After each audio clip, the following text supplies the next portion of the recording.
agora, gente, dessa treta Lula versus Banco Central. Onde é que essa história, toda essa treta vai parar? Em lideranças da base do governo estão criticando o presidente do Banco Central e estão pedindo, inclusive, queda dos juros, certo, Fê? Sim, as quedas. Olha, entre os líderes estão o presidente do Solidariedade, né, o Paulinho da Força, e do PT, na Mara, Zeca Dirceu. Na Câmara.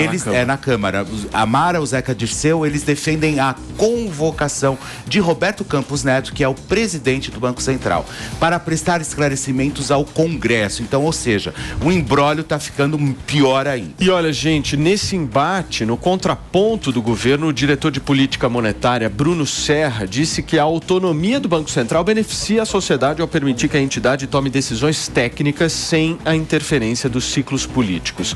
E o ministro das Relações Institucionais, Alexandre Padilha, disse que as regras não vão ser revistas.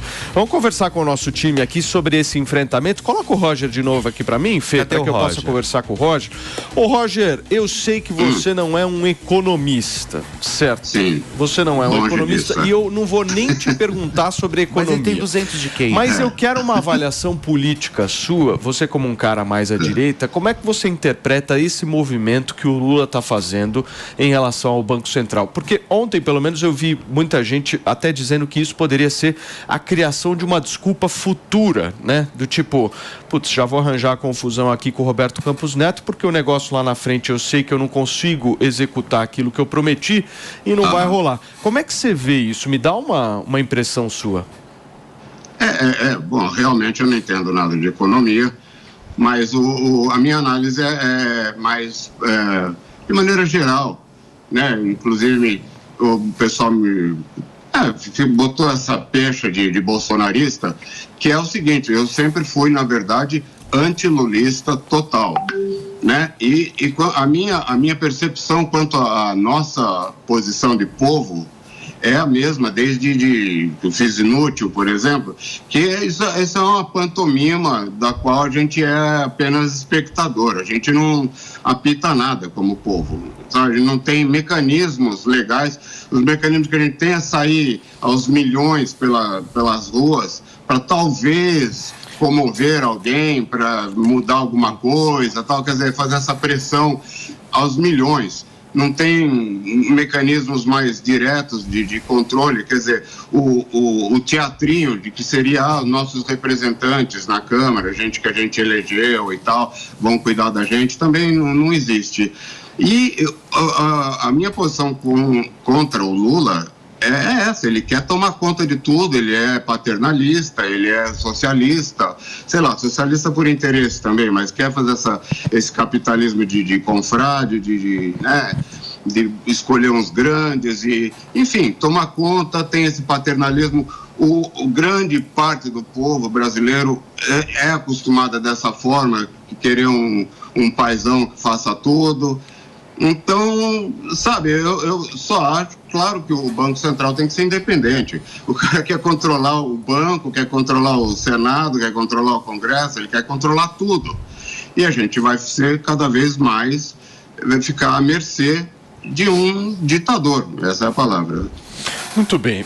Hoje nós temos aqui na nossa bancada o Rodrigo Simões, que é economista. Tudo bem, Rodrigo? Seja bem-vindo também ao programa, viu? Tudo bem, Paulo. Bom dia a todos. Bom dia, Felipe. Bom dia, Mano. Bom dia, Wafá. E bom dia a todos da Jovem Pan. O Rodrigo, me explica um pouco do ponto de vista econômico, como é que está influindo toda essa treta que está sendo desencadeada pelo Lula e como é que o mercado está vendo isso? Já era esperado? Olha, você vê que é uma situação assim muito difícil, desnecessária, de querer agora, nesse momento, poder questionar a independência do Banco Central. Tá? Isso é uma coisa que não se faz nos países. Então, assim, somente nos países onde você tem pouca governança. Então, você pode ver que a figura do político, quando ele deseja tirar a autonomia do Banco Central, ele quer ter mais influência, seja nos gastos e seja até mesmo na condução da política monetária. Então, isso, de certa forma, desequilibra os mercados e desequilibra a economia como um todo, Paulo. Muito bem, gente. Nós estamos ao vivo aqui na Jovem Pan nesta quinta-feira, são 10 horas e 42 minutos. Ô, meu querido Mano, Posso provocar o Mano um pouco, Afazinha? Pode, você me libera? Mas só uma provocação assim. Grande Mano. Nessa treta toda, nessa visível irresponsabilidade que a gente está vendo, onde é que está o Geraldo Alckmin, mano? Essa é uma excelente questão, né? Porque o Alckmin foi vendido durante a campanha como se fosse um compromisso, como se ele encarnasse uma nova carta aos brasileiros do Lula, né? Como se ele fosse o compromisso da responsabilidade fiscal. Mas o que a gente está vendo é muito mais aquele Alckmin de 2006 que colocou o macacão das estatais, aquela cena bizarra que a gente assistiu no contexto que ele estava sendo acusado de que, se fosse eleito, ele era candidato a presidente da República, vale contextualizar. O PT acusava ele de, caso fosse eleito, acelerar o processo de privatizações no Brasil. Para se defender das acusações, ele se vestiu todo com um colete que tinha logo das estatais, do Banco do Brasil, dos Correios, da Caixa Econômica Federal. Ou seja, eu acho que o Alckmin acaba sendo um político muito pragmático e movido pelo desejo de ter poder e influência. Então, acho que mais do que o compromisso, de fato, com uma agenda de modernização, de reformas, de avanço do país, que, em algum sentido, ele, durante a sua vida pública, implementou, a gente está vendo agora um pragmatismo muito grande do tipo, se é bom para mim, nesse contexto, ter influência no governo, me manter próximo do Lula e ficar calado, eu vou vestir o macacão das estatais. Ou seja, pouco compromisso com a agenda e muito compromisso com o próprio interesse político de ter poder. Fala, Wafá, por favor. Não, mas você que quer falar agenda, mano? Nunca teve agenda. O Lula, desde a campanha dele junto do Alckmin, nunca apresentou um plano econômico. Concordo. E o Brasil tem altas taxas de juros porque o Brasil merece. Porque o Brasil nunca foi responsável fiscalmente falando. A gente teve um momento de uma responsabilidade fiscal muito breve, que foi durante o governo Michel Temer, que ele assumiu, lembrando que a Dilma, PT, Lula, eles deixaram o Brasil com 13 milhões de desempregados. O Michel Temer assume, coloca as reformas em jogo, depois vem o Bolsonaro, tenta arrumar a casa com o Paulo Guedes, e aí chega uma pandemia horrível, que foi o coronavírus, onde eles tiveram que estourar as contas novamente. E aí o Lula, ele assume aprovando a PEC do estouro ano passado. Ou seja, não apresenta plano econômico, não apresenta responsabilidade fiscal. Então, hoje, graças a Deus, a gente tem um banco autônomo que vai tomar as rédeas disso. Concordo graças com todas essas críticas. O ponto que eu estava tentando explicar é que o Alckmin é um tucano histórico. E a gente sabe que a agenda de responsabilidade fiscal, de combate à inflação, de modernização da economia, foi implantada entre aspas, no governo Fernando Henrique. Tucano histórico entre aspas. Havia uma expectativa que o Alckmin representasse essa agenda. E a crítica que eu estou fazendo é que ele está muito mais representando o próprio interesse de se manter influente. Vale lembrar que pouco tempo atrás o Alckmin tinha basicamente saído da cena política, né? Então ele viu nesse convite do Lula para ser vice-presidente uma tábua de salvação para retomar a sua influência política, e parece que é essa a prioridade dele. Queridos, me deem só um minutinho aqui, porque nós estamos aqui nos nossos achômetros, nas nossas opiniões, mas tem um homem que traz bastidor aqui pra gente, ele se chama Wilson Lima, do portal Wilson Antagonista. Lima. Fala, Wilson, seja bem-vindo novamente. Eu quero entender, Wilson, que tipo de bastidor você tem dessa treta específica entre Lula e Roberto Campos Neto para nos passar? Olá, Wilson. Gosto de quando ele fala, viu? Maravilha. Eu acho que o microfone você gosta quando ele fala, só que você falou isso que você não estava ouvindo, né? Interessante. Eu não peguei a sua, Felipe. Eu vou ficar mais atento. Wilson. Por favor, você me ouve, Wilson? Acho que é o teu microfone, viu? Sabe o botãozinho? Sabe o botãozinho que você tem que clicar aí para para fazer não Daqui a pouco o Wilson volta. Ai, o Wilson. Cadê o nosso Alexandre Borges? Coloca o Alexandre Borges aqui para mim. Não consegue? Não. Daqui a pouquinho a gente... Temos o Alexandre? Você me ouve, Ale? Eu te escuto perfeitamente. Então, por favor, querido, eu quero entender o seguinte nessa história. Eu fiz essa provocação para o Mano justamente para tentar entender um pouco como é que vai ser essa história da frente ampla daqui para frente. Porque eu me lembro que em dezembro, vamos imaginar, há menos de 60 dias, o discurso da frente ampla era um discurso muito propagado, ninguém tinha assumido ainda e tal. Muita gente, obviamente, nunca acreditou nessa frente ampla. Mas como é que vai ser esse desenrolar agora? Geraldo Alckmin, que visivelmente, historicamente, é contra isso, vai ficar calado da forma como está? Simone Tebet, ministra do Planejamento, vai ficar calada da maneira como está? Como é que você acha que essas figuras que participaram dessa frente ampla vão se portar agora? Olha, primeiro, isso é um movimento totalmente normal. A gente pode tirar isso do futebol. Às vezes, o seu time está indo bem, está numa final, e todos os times adversários se juntam ali rapidamente para ser os antes, para torcer contra o seu time. E depois que aquele jogo acaba, todo mundo volta, cada um a torcer para o seu time. Então, não tem nada de conspiratório, não tem nada de errado nisso. Você é corintiano, né, Paulo? Eu sou corintiano, querido, mas assim, corintiano dá aquela coisa, né? Vamos lá a cada 2 anos, não é uma coisa tão afinca como você, né?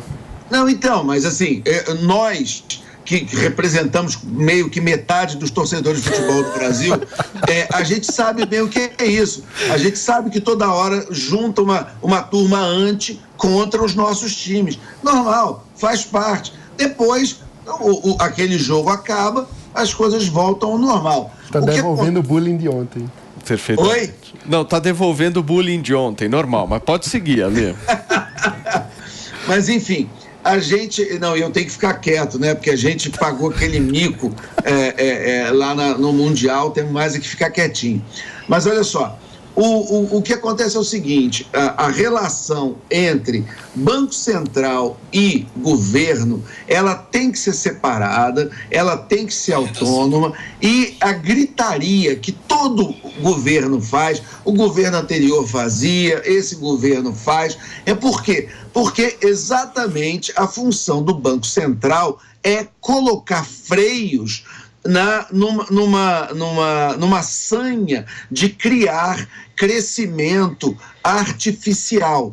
É uma questão técnica de economia, nós temos economistas aí que podem explicar de uma maneira melhor, mas de qualquer jeito, os governos hoje, eles têm artifícios para criar durante 1, 2, 3 anos uma bolha, um voo de galinha, jogando crédito, aumentando expansão monetária, fazendo um bando de pedalada para fingir que o país está crescendo, aquilo gera uma alta de popularidade, aquele governante ganha uma eleição e depois a conta chega. E quem paga essa conta é o país. Então é por isso que você precisa ter um Banco Central independente que entra governo, sai governo, ele está preocupado com a manutenção da saúde econômica do país. Por que isso acontece? Porque a taxa de juros, eu não quero entrar numa tecnicalidade, mas a taxa de juros, que é uma maneira de você ver o custo do dinheiro, ela ajuda em que sentido? Você tem os empresários, eles têm dinheiro, eles estão querendo investir, só que às vezes um país já tem uma capacidade de investimento, já está investindo muito em muita coisa. E aí, se você continuar investindo e gastando, isso vai fazer uma pressão inflacionária. E aí, uma taxa de juros mais convidativa pode fazer com que alguns investidores, em vez de gastar dinheiro em fábricas desnecessárias, em ampliação de parques industriais desnecessários, eles joguem aquele dinheiro no mercado de capitais, no mercado financeiro. A partir daí, há uma pequena retração para que a economia ela se reorganize e num segundo momento, ela volte, então, a crescer. Eu espero que os economistas aí me corrijam se eu estiver falando alguma bobagem, mas basicamente o raciocínio é esse, e é por isso que é importante que o presidente do Banco Central que é o responsável basicamente pelo controle da inflação, que ele tenha liberdade e distância dos humores das classes políticas. Muito bem. Turma, agora sim nós temos o nosso Wilson Lima do Portal Antagonista, agora com o microfone preparado, Felipe Campos. Vocês estão me ouvindo, gente? Agora perfeitamente. Limpo, limpo, perfeito. Eu quero que saia desta sua boca, meu querido Wilson Lima, um bom bastidor. Enfim, bom dia, Paulo, bom dia a todos que estão aí na bancada. Vamos lá, vamos entender essa situação do Lula e do Alckmin, né, e também toda essa confusão relacionada ao Banco Central, porque ontem, durante a reunião com lideranças partidárias, o presidente Lula ele foi alertado de algo que, inclusive, nós falamos ontem aqui no Morning Show, né, que ele não vai ter maioria para fazer mudanças no Banco Central. É bom lembrar que a lei das estatais, a lei que dá autonomia para o Banco Central, ela estabelece no seu artigo 5º, né, um inciso 4º, para ser mais preciso, que o presidente do Banco Central ele só pode ser removido se houver uma determinação, um apoio do Senado Federal, né, por votação de maioria simples, né, de 41 senadores. Ontem o Lula ele foi alertado justamente sobre isso, que ele não tem maioria hoje no Congresso para fazer essa mudança do jeito que ele quer. E aí, qual foi a solução que se encontraram? Primeiro, os parlamentares acharam ali uma solução que, por um lado, vai ser feita uma pressão pública, e aí, como a bancada bem falou no início do programa, capitaneada principalmente pelos líderes ali mais próximos do Lula, né, Zeca Dirceu, pelo PT, o Paulinho da Força, pelo Solidariedade, e por outro lado, o governo se comprometeu a fazer uma agenda positiva na área da economia, né? Por isso que ontem mesmo, o líder do governo no Congresso, o Randolfo Rodrigues, ele já apresentou ali ao público quase como um cronograma, né, dizendo que o novo marco fiscal deve ser aprovado até o final do primeiro semestre, né, assim como as mudanças no CARF, que a reforma tributária poderia ser aprovada até o final do ano. Então, com essas medidas, o governo espera que possa haver um processo lento, mas um processo que você consiga distensionar a economia para que o Roberto Campos Neto, né, defenda uma redução gradativa da taxa de juros. Então, é mais ou menos esse o plano do governo federal. Agora, teve um detalhe ontem na reunião das lideranças do Congresso com o presidente Lula, é que, se por um lado a conversa sobre o Banco Central foi a tônica, né, dessa reunião, por outro lado, já teve liderança do Congresso que cobrou do Lula a fatura em relação à PEC da gastança, né, ou a PEC da transição, como queiram falar, e também em relação ao apoio do governo federal sobre as eleições do Arthur Lira para a presidência da Câmara e do Rodrigo Pacheco para a presidência do Senado. Qual foi a conversa, gente? Alguns líderes ali falavam o seguinte para o presidente Lula: olha, precisamos liberar os cargos de segundo e terceiro escalões, né? Porque isso é importante, né, para você começar a movimentar, né, começar a azeitar a máquina pública.